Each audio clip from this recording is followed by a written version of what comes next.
وزیر اعظم اور army chief سے معروضات۔ قومی معیشت کو ترقی دینے کے لیے بزنس کمیونٹی نے اتفاق رائے سے ایک تنظیم کی داغ بیل ڈالی جس کا نام fifth pillar Pakistan economic movement ہے۔ یہ کاروباری برادری کا ایک ایسا ادارہ ہے جو اقتصادی ترقی کے لیے اور کاروبار کے لیے دوستانہ ماحول تلاش کرتا ہے۔ Fifth pillar Pakistan economic movement قائم کرنے کے پیچھے خیال یا تصور یہ ہے کہ اعلیٰ اقتصادی ترقی سے ٹیکسوں کی آمدنی میں اضافہ ہوتا ہے، یوں حکومت عوامی خدمات پر زیادہ خرچ کر سکتی ہے۔ Fifth pillar Pakistan economic movement سمجھتی ہے کہ ترقی پذیر ممالک میں غربت کو کم کرنے اور معیار زندگی کو بہتر بنانے کے لیے اقتصادی ترقی سب سے طاقتور ذریعہ ہے۔ Fifth pillar Pakistan economic movement کاروباری ماحول پیدا کرنے کی ضرورت پر زور دیتی ہے تاکہ کاروبار کے نئے مواقع پیدا ہوں۔ Fifth pillar Pakistan economic movement ملکی کمپنیوں اور برانڈز کو مراعات دے کر فروغ دینے کی خواہش رکھتی ہے، جیسے کہ مقامی پیداواری اکائیوں پر کم ٹیکس کا نفاذ برآمدات میں اضافے کا سبب بنے گا، جس سے اہم اقتصادی ترقی کے خلا کو پر کرنے میں مدد ملے گی۔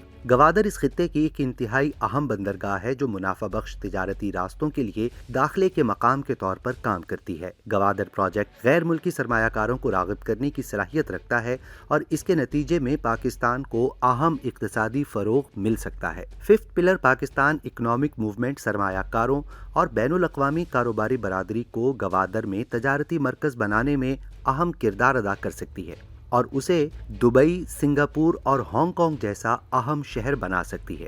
Fifth pillar Pakistan economic movement business community plate form کے طور پر پاکستان میں کاروبار کی بہتری کے لیے پالیسیاں اور قوانین وضع کرنا چاہتی ہے۔ اس تنظیم کا خیال ہے کہ بیوروکریٹس کی بجائے کاروباری برادری کو پالیسیاں وضع کرنی چاہیے۔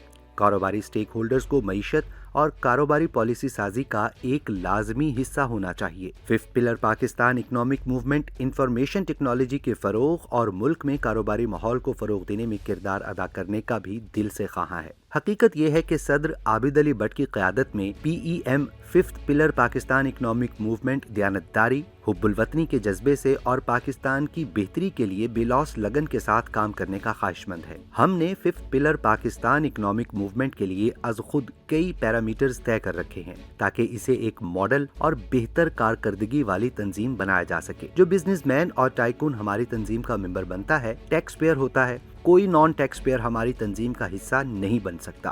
یوں تو تنظیم کے ہزاروں ممبر ہیں، لیکن ہم نے خاص طور پر کور کمیٹی میں 100 کے قریب ایسے پرخلوص اور کامیاب احباب جمع کیے ہیں جو ملکی ترقی کے لیے بے لوث کام کرنے کے لیے پرعزم ہیں۔ یہ سب اپنے اپنے شعبوں اور میدانوں کے لیڈر اور ماہر ہیں۔ میں تنظیم کے جنرل سیکریٹری کے طور پر ذمہ داری انجام دے رہا ہوں۔ ہم سب ممبرز نے وعدہ کیا ہے کہ کوئی شخص ذاتی مفاد نہیں لے گا۔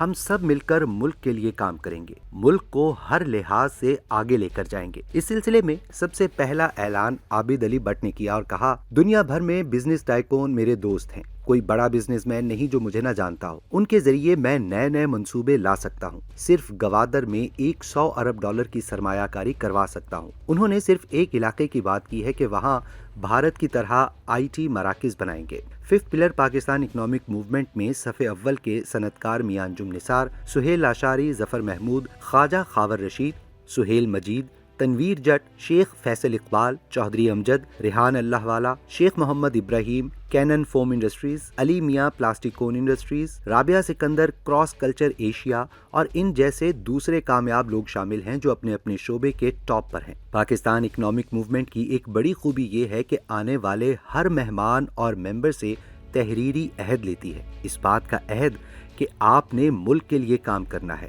ہم جب کسی کو اپنا ممبر بناتے ہیں تو سب سے پہلے اس کا انٹرویو کرتے ہیں، ہر پہلو سے اسے پرکھتے ہیں تاکہ ہم ایسے ہم خیال ڈھونڈ سکیں جو چین کی طرح حکومت کے ساتھ مل کر ملک کو ترقی کی نئی معراج تک لے جا سکے۔ تاریخ بتاتی ہے کہ 1970 سے 1990 کے عشروں کے دوران چین نے بے انتہا ترقی کی ہے۔ اس زمانے میں چین کا صدر مہینے میں ایک دن بزنس کمیونٹی کو دیتا تھا۔ چینی صدر نے اکانومی کو ترقی دینے کے لیے کاروباری برادری کو پہلا ستون یعنی فرسٹ پلر بنا رکھا تھا۔